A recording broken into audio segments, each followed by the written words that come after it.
Hello, I'm Tony DeMaria, the editor of JACC, here with the highlights of the May 1st issue.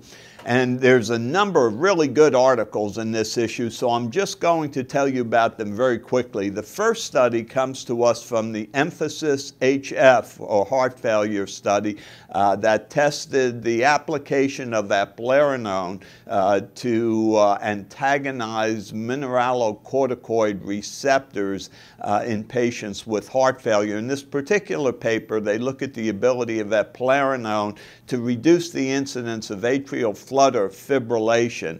And in fact, what they observed in the Emphasis trial was that eplerenone was successful in reducing the incidence of new AFib flutter from about 4% to about 2% in the treated patients. However, this didn't affect the overall ability of eplerenone to produce a clinical benefit, so atrial fib flutter didn't seem to be the mechanism. A study from the Cleveland Clinic utilizing intravascular ultrasound reported that spotty calcification by IVUS was a strong marker of increased plaque volume. In addition to that, the response of plaques with spotty calcification to statin therapy was less marked. So spotty calcification may be a useful marker for studying atheromas. We have a study relating to myocarditis and magnetic resonance imaging.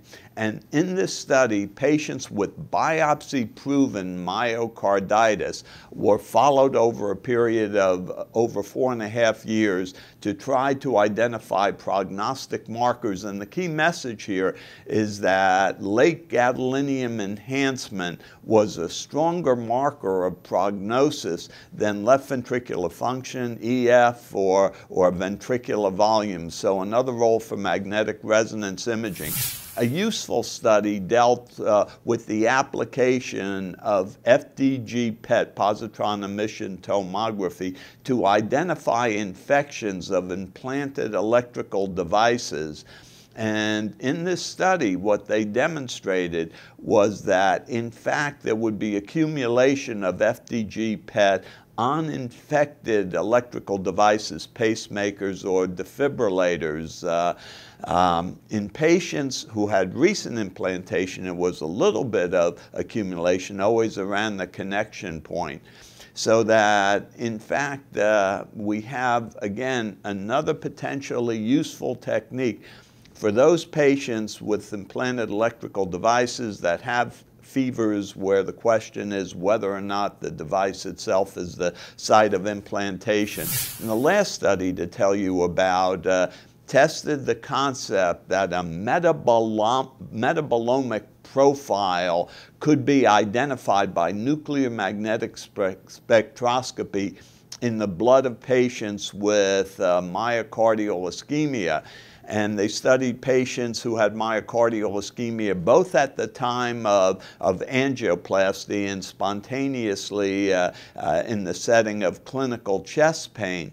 And they were able to identify what they called the biosignature, or think of it as a metabolic fingerprint involving a number of metabolic products that were abnormal in the setting of myocardial ischemia.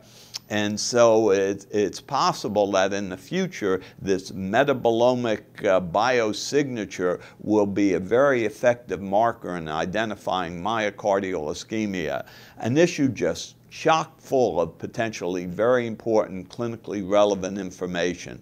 For Inside JACC, I'm Tony DeMaria.